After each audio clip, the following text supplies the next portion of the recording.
Well, hello everybody. Nicholas McGinnis here, Meadow Green Farm. I'm going to do a short video on our weaning strategy for this year. So, 10 days ago, attempted to separate the calves from the cows using a single strand of poly wire, and it worked for all but one of the calves. He kept sneaking out. So,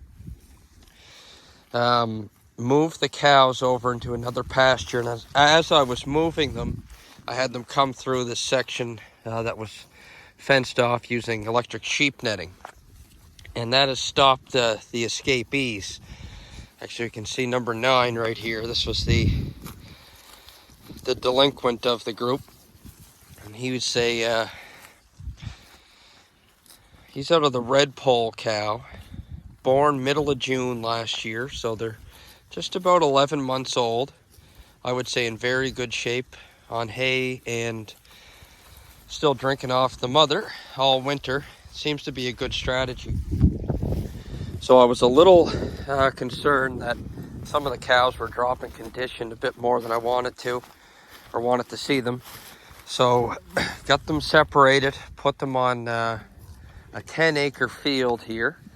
And you can see this is the red pole, the last one to kind of get weaned off. She's now 4 days without any suckling going on. And she's starting to rebuild some of her condition.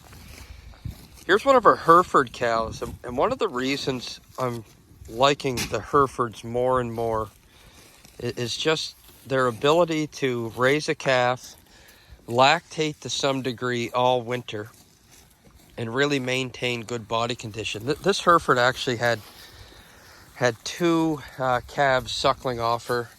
I think she weaned them off herself about 3 weeks ago. I haven't seen anything suckling on her since. But that's a really nice trait to have in a beef cow. They can wean off their own calves. So anyway, got them on grass. The idea is they should start calving in about, let me see, about 5 weeks time. I would suspect we're going to see some calves hitting the ground.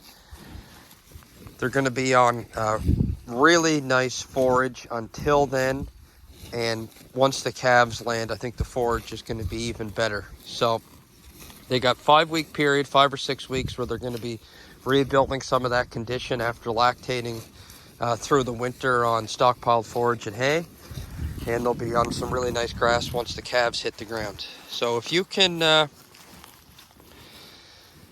keep them on good grass in that post weaning period, and keep them on good forage once the calf hits the ground, you're going to have high volumes of milk being produced and a sustained level of milk. And I guess what they'll tell you in the dairy sector is you need to have consistent high quality feed to keep that consistent high quality milk production going. So by rotationally grazing the cows, moving them every day, they're getting nothing but the best forage, and that milk production remains constant. So I just thought I'd do a quick video. If you're looking at weaning calves out on pasture, the quiet way to do it, very effective in my opinion, is get a couple lengths of sheep netting, section them off in the same field where the mamas are. They can see them. The calves were sleeping on one side of the fence, and a few feet away from them was the mothers, and it worked really well. If they're bawling, it means that they're stressed.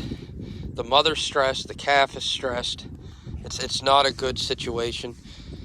So I know a lot of people just kind of grin and bear it through the weaning phase, but I tried doing it with the poly wire like Joel Salatin suggested.